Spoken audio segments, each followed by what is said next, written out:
जैसे ही वह कुत्ते के बिल जैसी छोटी सुरंग से बाहर निकली, उसी पल उस भयानक इंसान जैसे दिखने वाले जीव ने उस पर हमला कर दिया। किस्मत अच्छी थी कि वह जीव थोड़ा सुस्त और बेढंगा था, इसलिए वह किसी तरह उसकी पकड़ से बच गई। लेकिन जब उसने अपने चारों ओर ध्यान से देखा तो उसकी रूह कांप उठी। यह जगह किसी डरावने सपने से कम नहीं थी। चारों तरफ अधूरी बनी हुई ऊंची ऊंची दीवारें थीं और वह खुद सबसे ऊपर रखी एक अलमारी के किनारे पर खड़ी थी। उसके पैरों के ठीक नीचे हजारों फीट गहरी खाई थी, जिसमें गिरने का मतलब सीधी मौत था। पीछे वह जीव लगातार दरवाजा तोड़ने की कोशिश कर रहा था और साफ लग रहा था कि दरवाजा ज्यादा देर तक नहीं टिक पाएगा। उसके सामने हवा में लटकती हुई सीढ़ियां ही उसकी बचने की आखिरी उम्मीद थी। वह बेहद सावधानी से एक एक कदम रखते हुए उन सीढ़ियों पर चढ़ने लगी। ठीक उसी समय जब पीछे का दरवाजा टूट गया, वह किसी तरह ऊपर पहुंचकर क्लार्क के बेसमेंट में घुसने में सफल हो गई। लेकिन यह बेसमेंट वैसा बिल्कुल नहीं था जैसा होना चाहिए था। यह जगह परिचित होकर भी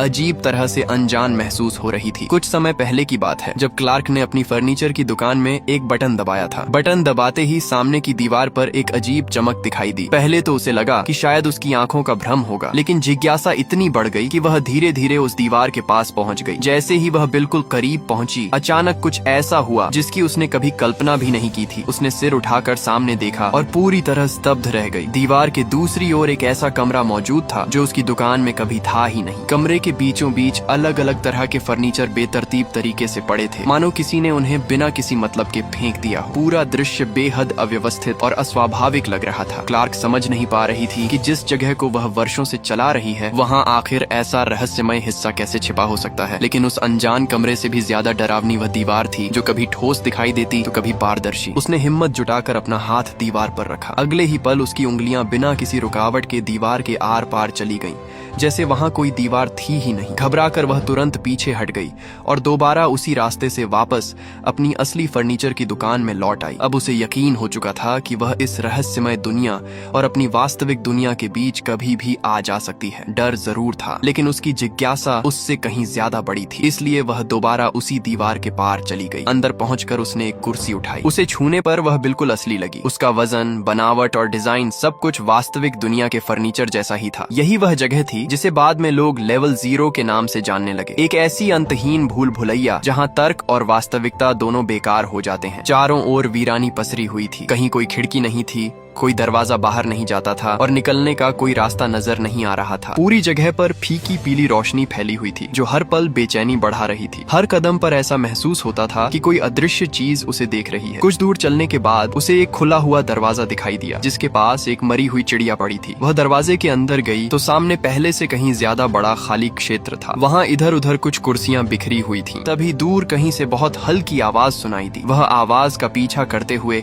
एक ऐसे लंबे गलियारे में पहुंची जिसका अंत दिखाई ही नहीं देता था। गलियारे के अंधेरे में उसे एक इंसान खड़ा दिखाई दिया। पहले तो वह डर गई, लेकिन पास जाकर देखा तो वह सिर्फ इंसान के आकार का एक विज्ञापन बोर्ड था। उसके शरीर पर एक स्पीकर लगा हुआ था और उससे निकली तारें बगल वाले कमरे तक जा रही थीं। अगले कमरे के बीचों बीच एक छोटा निगरानी कैमरा लगा हुआ था। क्लार्क ने दरवाजा खोलने की कोशिश की, लेकिन वह बिल्कुल नहीं खुला। तभी उसकी नजर दीवार में बने एक छिपे हुए खाने पर पड़ी। उसने उसे सावधानी से खोला तो अंदर एक चौकोर सुराख दिखाई दिया, जिसमें एक बैग रखा था। बैग खोलने पर उसे एक कर्मचारी का पहचान पत्र मिला। उसने बैग हटाया और खुद उस संकरे सुराख के अंदर घुस गई। काफी देर तक रेंगने के बाद वह दूसरी तरफ एक विशाल कमरे में पहुंची। कुछ पल तक उसने वहीं से आसपास का जायजा लिया और फिर नीचे छलांग लगा दी। नीचे का दृश्य बेहद अजीब था। कई जूते आधे से ज्यादा फर्श के अंदर धंसे हुए थे, मानो जमीन उन्हें निगल रही हो। पास रखी महंगी कुर्सियां भी उसी तरह फर्श में ढंसी हुई थीं। वहीं एक और सुरंग थी, जिसे एक भारी कुर्सी ने पूरी तरह बंद कर रखा था। तभी उसके पीछे वाले रास्ते से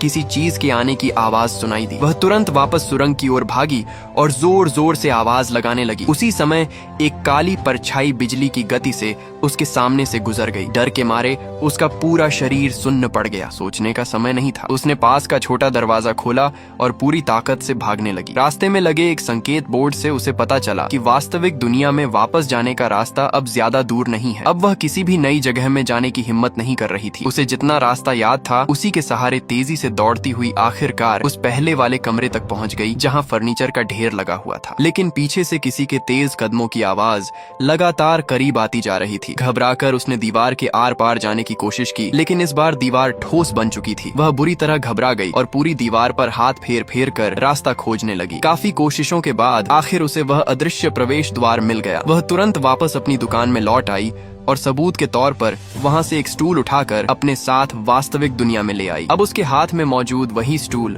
इस बात का पक्का प्रमाण था कि जो कुछ उसने देखा था वह कोई सपना नहीं बल्कि हकीकत थी। वह उसी स्टूल पर बैठ गई, लेकिन उसका दिमाग अभी भी शांत नहीं हो पा रहा था। आखिर उस रहस्यमय दीवार के पीछे कैसी भयावह दुनिया छिपी हुई थी। इसके बाद कहानी एक गुप्त अनुसंधान केंद्र की ओर बढ़ती है जो एक बड़ी ऑफिस बिल्डिंग के अंदर स्थित था। वहाँ एक शोधकर्ता कंप्यूटर स्क्रीन पर नजरें गड़ाए बैठा था। स्क्रीन पर क्लार्क के उस रहस्यमय दुनिया में प्रवेश करने का पूरा वीडियो बार बार चलाया जा रहा था। दरअसल 19 जून 1990 को इस अनुसंधान केंद्र ने पहले भी ऐसी ही एक रहस्यमय घटना रिकॉर्ड की थी। उस वीडियो में एक कर्मचारी भी बिल्कुल क्लार्क की तरह गलती से उसी अजीब दुनिया में पहुंच गया था। वहां का सुनसान, दम घोंटने वाला माहौल देखते ही उसकी मानसिक स्थिति टूट गई। वह बुरी तरह घबराकर तेजी तेजी से सांस लेने लगा और बिना किसी दिशा के पागलों की तरह अंतहीन कमरों में भागता रहा। बहुत मुश्किल से वह वापस उसी शुरुआती जगह पहुंचा जहां से अंदर आया था। उसने तुरंत बड़े बड़े डिब्बे लाकर रास्ता बंद करने की कोशिश की, लेकिन कुछ अजीब था। आसपास सब कुछ पहले जैसा दिख रहा था, फिर भी हर चीज में कोई अनजानी गड़बड़ी महसूस हो रही थी। उसने माइक्रोफोन पकड़कर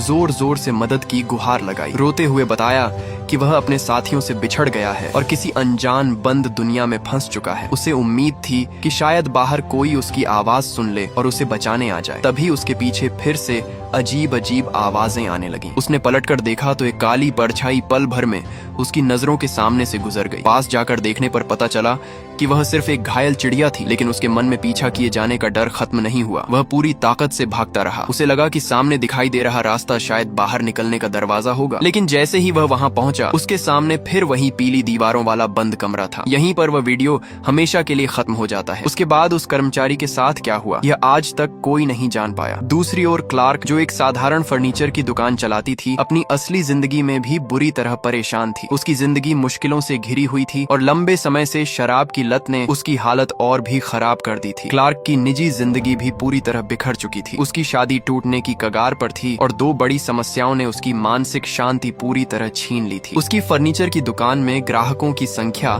दिन ब दिन कम होती जा रही थी। कारोबार लगातार घाटे में जा रहा था और आमदनी तथा खर्च का संतुलन पूरी तरह बिगड़ चुका था। लेकिन आर्थिक परेशानियों से भी ज्यादा डरावनी बात यह थी कि दुकान के अंदर लगातार ऐसी घटनाएं होने लगी थीं जिनका कोई तार्किक कारण समझ में नहीं आता था। हर महीने बिजली का बिल असामान्य रूप से बहुत ज्यादा आने लगा था। दुकान की फ्लोरोसेंट लाइटें बिना किसी कारण के बार बार झिलमिलाने लगती थी। रात को दुकान बंद होने के बाद अक्सर अचानक पूरी बिजली चली जाती थी। सामान्य तौर पर रात में बिजली की खपत कम होनी चाहिए थी, लेकिन इसके उलट हर महीने बिल और भी ज्यादा बढ़ता जा रहा था। ऐसा लग रहा था मानो दुकान के अंदर कोई अनदेखी शक्ति लगातार बिजली का इस्तेमाल कर रही हो। आखिरकार इस रहस्य का पता लगाने के लिए क्लार्क एक इलेक्ट्रीशियन को साथ लेकर बेसमेंट में लगे मुख्य बिजली पैनल की जांच करने पहुंचा। जैसे ही इलेक्ट्रीशियन ने पैनल खोला वह तुरंत चौंक गया। सामान्य स्विचों के बीच कुछ ऐसे अजीब बटन लगे हुए थे जिन्हें उसने पहले कभी नहीं देखा था। उनकी बनावट पूरी तरह अलग थी और यह पता ही नहीं चल रहा था कि वे आखिर किस हिस्से की बिजली नियंत्रित करते हैं। क्लार्क ने एक एक करके उन सभी रहस्यमय बटनों को बंद किया, लेकिन ऊपर पूरी दुकान की लाइटों पर उसका कोई असर नहीं पड़ा, मानो वे किसी ऐसी जगह से जुड़े हों जो इस दुनिया का हिस्सा ही न हो। कोई सुराग न मिलने पर दोनों को फिलहाल जांच रोकनी पड़ी, लेकिन क्लार्क के मन में उठ रहा शक खत्म नहीं हुआ। उसने फैसला किया कि वह उसी रात दुकान के अंदर रुककर खुद निगरानी करेगा। रात को वह अपने बिस्तर पर बैठा टीवी देख रहा था कि अचानक फिर वही अजीब घटना हुई। पूरी दुकान की लाइटें असामान्य तरीके से टिमटिमाने लगीं और अगले ही पल टीवी का सिग्नल भी गायब हो गया। गुस्से और झुंझलाहट में वह तुरंत बेसमेंट की ओर भागा। उसने बिजली पैनल के सभी सामान्य स्विच बंद कर दिए, लेकिन ऊपर की लाइटों में कोई बदलाव नहीं आया। आखिर में उसने नीचे लगी उसी रहस्यमय बटनों की कतार में से एक बटन दबा दिया। अगले ही पल पूरी दुकान घने अंधेरे में डूब गई। यही वह क्षण था जिसने पहली बार उसके लिए बैक रूम्स की दुनिया का दरवाजा खोल दिया। अगली सुबह कैमरा वास्तविक दुनिया के सुंदर और खुले दृश्यों को दिखाता है। चारों तरफ खुला आसमान, साफ वातावरण और आजादी का एहसास था। यह सब उस दमघोंटू, पीली, अंतहीन और भयावह बैकरूम्स की दुनिया से बिल्कुल विपरीत था। इस विरोधाभास से साफ पता चलता था कि इस समय क्लार्क भले ही वास्तविक दुनिया में मौजूद था, लेकिन उसका मन पूरी तरह उस रहस्यमय दुनिया के कब्जे में जा चुका था। तय समय पर वह मनोचिकित्सक मैरी के क्लिनिक पहुंचा। अंदर जाते ही उसने पिछली रात की पूरी घटना विस्तार से सुनानी शुरू कर दी। उसने बार बार मैरी से कहा कि उसने शराब की एक बूंद भी नहीं पी थी। वह पूरी तरह होश में था। उसने सचमुच दीवार के आर पार जाकर दूसरी दुनिया में कदम रखा था। वहाँ उसकी फर्नीचर की दुकान जैसी ही अनगिनत जगहें थीं, लेकिन उनका नक्शा किसी भी तर्क का पालन नहीं करता था। पूरी दुनिया सुनसान थी, फिर भी हर समय किसी के चलने की साफ आवाजें सुनाई देती थी। अपनी बात साबित करने के लिए उसने अपनी बनाई हुई एक नक्शानुमा ड्राइंग भी दिखाई, जिसमें उसने उस अंतहीन भूल भुलैया का खाका बनाया था। लेकिन बिना किसी ठोस सबूत के मैरी ने उसकी किसी बात पर विश्वास नहीं किया। उसके अनुसार यह सब शराब की वजह से पैदा हुआ भ्रम था। यह सुनकर क्लार्क बेहद नाराज हो गया। उसने वहीं वादा किया कि वह बहुत जल्द ऐसा सबूत लेकर लौटेगा जिसे देखकर किसी को भी उसकी बात पर शक नहीं रहेगा। और उस दिन वह चाहता था कि मैरी आज उस पर शक करने के लिए उससे माफी मांगे। इसके बाद क्लार्क सीधे अपने इलाके में पहुंचा और मकान नंबर 130 का दरवाजा खटखटाया। वहाँ उसके दो परिचित युवक रहते थे, जिनका नाम केट और बारबी था। दोनों अक्सर उसकी फर्नीचर की दुकान के लिए प्रचार वीडियो बनाकर कुछ अतिरिक्त पैसे कमा लेते थे। कुछ समय पहले क्लार्क ने अपनी दुकान का कारोबार बढ़ाने के लिए एक मजाकिया विज्ञापन भी बनाया था, जिसमें वह खुद कप्तान की वेशभूषा पहनकर फर्नीचर बेचने की कोशिश कर रहा था। लेकिन उस प्रचार से कोई फायदा नहीं हुआ और उसकी दुकान की हालत वैसी ही खराब बनी रही। इस बार उसने दोनों को विज्ञापन बनाने के लिए नहीं बुलाया था। उसका मकसद था उस रहस्यमय दुनिया की असली तस्वीर कैमरे में कैद करना। उसने पहले से रस्सियां और बाकी जरूरी सामान तैयार कर रखा था। फिर वह दोनों को दुकान के बेसमेंट में ले गया और उस अदृश्य दरवाजे के सामने खड़ा हो गया, जो वास्तविक दुनिया और बैक रूम्स के बीच का रास्ता था। केट और बारबी पहले तो उसकी बातों पर यकीन नहीं कर पा रहे थे, लेकिन जिज्ञासा के कारण दोनों उसके साथ उस रहस्यमय दुनिया में दाखिल हो गए। अंदर पहुंचकर क्लार्क चलते चलते उन्हें वहां के बारे में बताने लगा। कुछ देर बाद उन्हें जमीन में बना एक तिरछा गहरा सुराख दिखाई दिया, जिसके नीचे क्या था यह कोई नहीं जानता था। जांच करने के लिए क्लार्क ने पूरी सावधानी बरती। उसने एक मजबूत रस्सी बारबी की कमर में बांधी, जबकि ऊपर खड़े होकर वह और केट मिलकर रस्सी को कसकर पकड़ने लगे ताकि जरूरत पड़ने पर उसे तुरंत ऊपर खींच सकें। किसी ने भी नहीं सोचा था कि यह रोमांचक लगने वाला अभियान उनकी जिंदगी की सबसे बड़ी त्रासदी बन जाएगा। सुराख के नीचे की दुनिया और भी ज्यादा डरावनी थी। चारों ओर पुराने कपड़े और टूटी फूटी चीजें बिखरी हुई थीं। पूरा इलाका वीरान और भयावह लग रहा था। ऊपर की ओर देखने पर एक और विशाल खाली जगह दिखाई देती थी, मानो एक के ऊपर एक कई स्तर बने हुए हों। जमीन पर पड़े कबाड़ के बीच एक ऐसी अजीब वस्तु रखी थी जो इंसान के कटे हुए सिर जैसी दिखाई देती थी। उसे देखते ही रोंगटे खड़े हो जाते थे। बारबी अभी आगे बढ़कर जांच करने ही वाला था कि अचानक उसके साथ कुछ भयानक हुआ। वह बुरी तरह डर गया और जोर जोर से चिल्लाने लगा कि उसे तुरंत ऊपर खींचा जाए। केट और क्लार्क ने पूरी ताकत लगाकर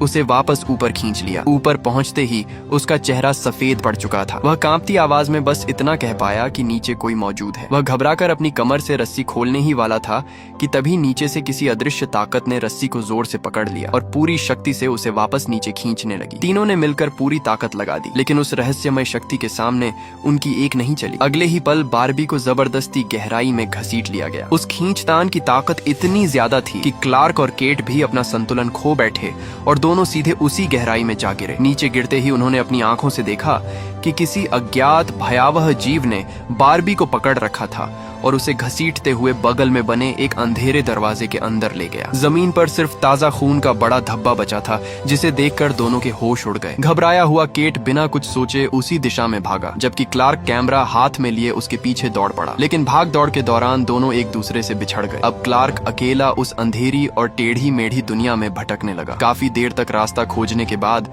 वह एक सुनसान कमरे में पहुंचा, जहां अचानक हाथ में तेज धार वाला हथियार लिए एक रहस्यमय जीव ने उस पर हमला कर दिया। जान बचाने के लिए वह पूरी ताकत से भागा और भागते भागते एक ऐसी जगह पहुंच गया जहां चारों तरफ सफेद चमकदार टाइलें लगी हुई थीं। यह बैकरूम्स का प्रसिद्ध इन्फिनिट पूल्स स्तर था। पूरी जगह बंद थी और हर छोटी आवाज कई बार गूंज रही थी। इसी दौरान उसे दूर से केट की मदद के लिए पुकार सुनाई दी, लेकिन वह लाख कोशिश करने के बाद भी उसकी सही दिशा नहीं समझ पाया। तभी अचानक एक रहस्यमय जीव कैमरा उठाकर उसकी ओर बढ़ा और उसी क्षण रिकॉर्डिंग अचानक खत्म हो गई। समय बीतता गया, लेकिन क्लार्क की कोई खबर नहीं मिली। तभी मैरी को क्लार्क का पहले से रिकॉर्ड किया हुआ एक वॉइस मैसेज मिला। उसकी आवाज में अजीब सा अंतिम फैसला झलक रहा था। उसने साफ कहा कि अब वह कभी वापस नहीं लौटेगा। ये सुनते ही मैरी घबरा गई और तुरंत उसकी फर्नीचर की दुकान की ओर दौड़ी। दुकान का मुख्य दरवाजा आधा खुला था, लेकिन अंदर कोई नहीं था। वह सुराग तलाशते हुए बेसमेंट तक पहुंची। वहां दीवार पर एक रहस्यमय दरवाजे का निशान बना हुआ था और पास रखे ब्लैक बोर्ड पर अनगिनत भूल भुलैया जैसे नक्शे बने हुए थे। वही नक्शे जिनका जिक्र क्लार्क ने कुछ दिन पहले उससे किया था। मैरी धीरे धीरे उस रहस्यमय दीवार के पास पहुंची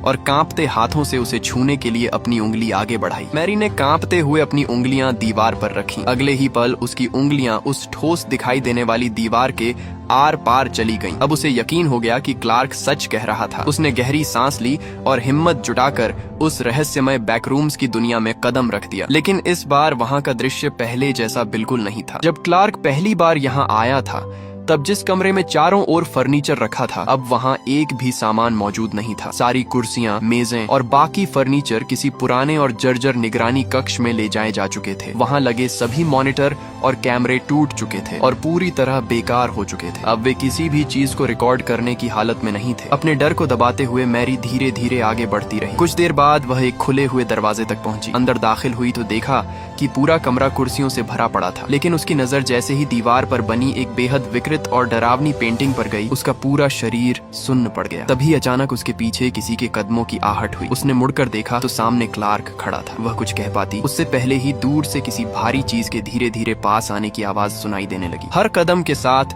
पूरे माहौल में एक भयानक दबाव महसूस हो रहा था। खतरा सामने देखकर क्लार्क ने बिना कुछ कहे अचानक मैरी का गला पकड़ लिया और उसे बेहोश कर दिया। जब मैरी की आंख खुली तो उसने खुद को कसकर रस्सियों से बंधा हुआ पाया। वह किसी अजीब से कमरे में थी जो देखने में किसी पुराने रेस्तरां जैसा लगता था। सामने क्लार्क बैठा था, लेकिन अब उसका व्यवहार पूरी तरह बदल चुका था। उसकी आंखों में पागलपन साफ दिखाई दे रहा था और उसकी बातें भी सामान्य इंसान जैसी नहीं थीं। वह धीरे धीरे मैरी को बैक रूम्स का सबसे बड़ा रहस्य समझाने लगा। उसने पास खड़े एक मोटे और भयानक इंसान जैसे जीव की ओर इशारा करते हुए कहा कि यही इस दुनिया के एंटिटी हैं। उसके अनुसार इस दुनिया में मौजूद कोई भी कमरा, इमारत या जीव प्राकृतिक रूप से पैदा नहीं हुआ। यह पूरी दुनिया वास्तविक संसार की टूटी फूटी और विकृत नकल है। असली दुनिया में जो भी चीज मौजूद होती है, यह रहस्यमय आयाम उसे अपने तरीके से बिगाड़ कर दोबारा बना देता है। यहाँ के जीवों को न दर्द महसूस होता है, न डर, और न ही उनके अंदर अपनी कोई सोच होती है। वे सिर्फ चलती फिरती वस्तुओं की तरह हैं। चाहे उन्हें कितना भी घायल किया जाए, उनके शरीर को फाड़ दिया जाए या उन्हें नोच खसोट दिया जाए, वे किसी तरह की प्रतिक्रिया नहीं देते। क्लार्क की बातें सुनकर मैरी को साफ समझ में आ गया कि उसका दिमाग इस रहस्यमय दुनिया के प्रभाव में आकर पूरी तरह बदल चुका है। वह धीरे धीरे अपनी मानसिक स्थिति खो चुका था। मैरी ने खुद को शांत रखा और एक मनोचिकित्सक होने के नाते उससे बेहद धैर्य और समझदारी से बात करनी शुरू की। काफी देर तक उसे समझाने और शांत करने के बाद आखिरकार क्लार्क थोड़ा सामान्य हुआ और उसने मैरी की रस्सियां खोल दी। लेकिन जैसे ही मैरी आजाद हुई, उसी समय बाहर से अचानक तेज आवाज सुनाई दी। पास खड़ा लाल कपड़े पहने एक रहस्यमय जीव घबराकर वहां से भाग गया। अगले ही पल एक लंबा, दुबला और सिर पर समुद्री डाकू जैसी टोपी पहने बेहद डरावना जीव धीरे धीरे रेस्तरां के अंदर दाखिल हुआ। क्लार्क तुरंत उसके पास गया और इशारों से समझाने लगा कि मैरी उसकी साथी है और उससे कोई खतरा नहीं है। लेकिन अगले ही पल ऐसा दृश्य सामने आया जिसने सब कुछ बदल दिया। उस समुद्री डाकू जैसे जीव ने अचानक क्लार्क को दोनों हाथों से उठाया और बिना किसी चेतावनी के उसे अपने तेज दांतों से काट लिया। फिर उसने पूरी ताकत से क्लार्क को जमीन पर पटक दिया और उसका शरीर बुरी तरह कुचल डाला। इसी अफरा तफरी का फायदा उठाकर मैरी वहां से पूरी ताकत से भाग निकली। लेकिन जैसे ही वह कमरे से बाहर निकली, उसके सामने फिर वही अंतहीन बैक रूम्स की दुनिया फैली हुई थी। न कहीं आसमान दिखाई देता था और न ही बाहर निकलने का कोई रास्ता। पीछे से उस समुद्री डाकू जैसे जीव के भारी कदमों की आवाज लगातार उसका पीछा कर रही थी। घबराकर उसने सामने दिखा एक दरवाजा खोला और अंदर छिप गई। लेकिन वह जीव भी उसके पीछे पीछे पहुंच गया और पूरी ताकत से दरवाजा तोड़ने लगा। हर जोरदार टक्कर के साथ दरवाजा टूटने लगा और मौत हर पल उसके करीब आती जा रही थी। मैरी ने कमरे के अंदर हर जगह रास्ता खोजा और आखिरकार उसे एक छोटी सी सुरंग दिखाई दी जो किसी कुत्ते के बिल जैसी थी। उसने बिना एक पल गंवाए उसी में घुसकर दूसरी तरफ निकलने का फैसला किया। सुरंग के बाहर फिर एक नई और पूरी तरह अनजान बैक रूम्स की दुनिया थी। वह बिना रुके सीढ़ियां चढ़ती हुई ऊपर पहुंची और आखिर में ऊपर बने एक छोटे दरवाजे से बाहर निकल आई। बाहर आते ही उसने राहत की सांस ली, क्योंकि यह जगह बिल्कुल क्लार्क की फर्नीचर की दुकान के बेसमेंट जैसी दिखाई दे रही थी। लेकिन कुछ ही सेकंड बाद उसे महसूस हुआ कि कुछ गड़बड़ है। ऊपर जाकर उसने देखा कि पूरी दुकान असली दुकान जैसी ही दिखती है, लेकिन उसके अंदर वही अजीब और डरावना एहसास मौजूद था जो बैक रूम्स में होता है। जब उसने मुख्य दरवाजा खोलने की कोशिश की तो उसके सामने बाहर की दुनिया की जगह सिर्फ एक ठोस दीवार थी। अब उसे सच्चाई समझ आ गई। यह असली दुकान नहीं थी, बल्कि बैक रूम्स द्वारा बनाई गई उसकी नकली प्रतिलिपि थी। वह अभी भी उसी भयावह दुनिया के अंदर कैद थी। तभी पीछे से फिर उसी समुद्री डाकू जैसे जीव के कदमों की आवाज आने लगी। उसकी चाल भले ही धीमी थी, लेकिन वह किसी साए की तरह लगातार उसका पीछा कर रहा था और उसे एक पल भी रुकने का मौका नहीं दे रहा था। आखिरी कोशिश के तौर पर मैरी ने पास पड़ा एक भारी औजार उठाया और पूरी ताकत से उस जीव की टांग पर दे मारा। हमला सफल रहा और वह कुछ देर के लिए गिर पड़ा, लेकिन जोरदार झटके से मैरी भी जमीन पर गिर गई और पास रखे एक विज्ञापन बोर्ड से टकरा गई। उसी समय उसकी नजर दूर एक ऐसी जगह पर पड़ी जो बाकी इलाके से अलग दिखाई दे रही थी। उसे उम्मीद हुई कि शायद वहीं बाहर निकलने का रास्ता हो। वह अपनी बची हुई सारी ताकत लगाकर उसी दिशा में दौड़ पड़ी। पीछे से वह जीव फिर तेजी से उसके करीब आने लगा। दौड़ते दौड़ते मैरी ने अपनी जेब से एक पत्थर निकाला और पूरी ताकत से उस राक्षसी जीव के सिर की ओर फेंक दिया। कुछ पल के लिए वह रुक गया और इसी मौके का फायदा उठाकर मैरी एक बेहद संकरी दरार के अंदर घुस गई। उसका पीछा करता हुआ वह जीव भी वहां पहुंचा, लेकिन उसका बड़ा शरीर उसी दरार में फंस गया और वह आगे नहीं बढ़ सका। मैरी उस लंबे और संकरे रास्ते से आगे बढ़ती रही। कुछ देर बाद उसे धुंधली आंखों से कई लोग दिखाई दिए जिन्होंने पूरे शरीर पर जैविक सुरक्षा सूट पहन रखे थे। इससे पहले कि वह कुछ समझ पाती, उसकी आंखों के सामने अंधेरा छा गया और वह बेहोश होकर गिर पड़ी। जब उसे दोबारा होश आया तो उसने खुद को एक अत्याधुनिक प्रयोगशाला में पाया। उसके चारों ओर कई वैज्ञानिक खड़े थे। उसने देखा कि वही समुद्री डाकू जैसा जीव जो कुछ देर पहले उसका पीछा कर रहा था, अब एक प्रयोग मेज पर बिल्कुल शांत पड़ा हुआ था। तभी कमरे में एक शोधकर्ता अंदर आया। यह वही व्यक्ति था जो शुरुआत में क्लार्क की गतिविधियों पर निगरानी रख रहा था। उसने मैरी को पूरी सच्चाई बताई। उसने बताया कि यह जगह पहले एक ऐसी कंपनी थी जो MRI मशीनों पर शोध करती थी, लेकिन एक प्रयोग के दौरान गलती से वास्तविक दुनिया और दूसरे आयाम के बीच की सीमा टूट गई और पहली बार बैकरूम्स नाम की इस रहस्यमय दुनिया का पता चला। वर्षों की रिसर्च के बावजूद वैज्ञानिक आज तक इस दुनिया के नियम, इसकी बनावट और यहाँ रहने वाले जीवों को पूरी तरह समझ नहीं पाए हैं। वे केवल अलग अलग घटनाओं की रिकॉर्डिंग और अधूरे आंकड़ों की मदद से इसकी जांच कर रहे हैं। अब इस कंपनी का असली उद्देश्य मशीनें बनाना नहीं, बल्कि पूरे बैकरूम्स का नक्शा तैयार करना और इस रहस्यमय आयाम के रहस्य को सुलझाना है। लेकिन कहानी का सबसे डरावना हिस्सा अभी बाकी था। वैज्ञानिकों ने बताया कि बैकरूम्स हर पल अपने आप बदलता रहता है। वहाँ लगातार इंसानों की यादों और वास्तविक दुनिया की जगहों जैसी नई नई जगहें बनती रहती हैं। उसी दौरान कैमरा एक कमरे की ओर जाता है जहाँ मैरी की शक्ल पर आधारित एक बिल्कुल नई मानव जैसी एंटिटी चुपचाप कुर्सी पर बैठी हुई दिखाई देती है। इसका मतलब था कि बैक रूम्स अब मैरी की भी एक विकृत प्रतिलिपि बना चुका था।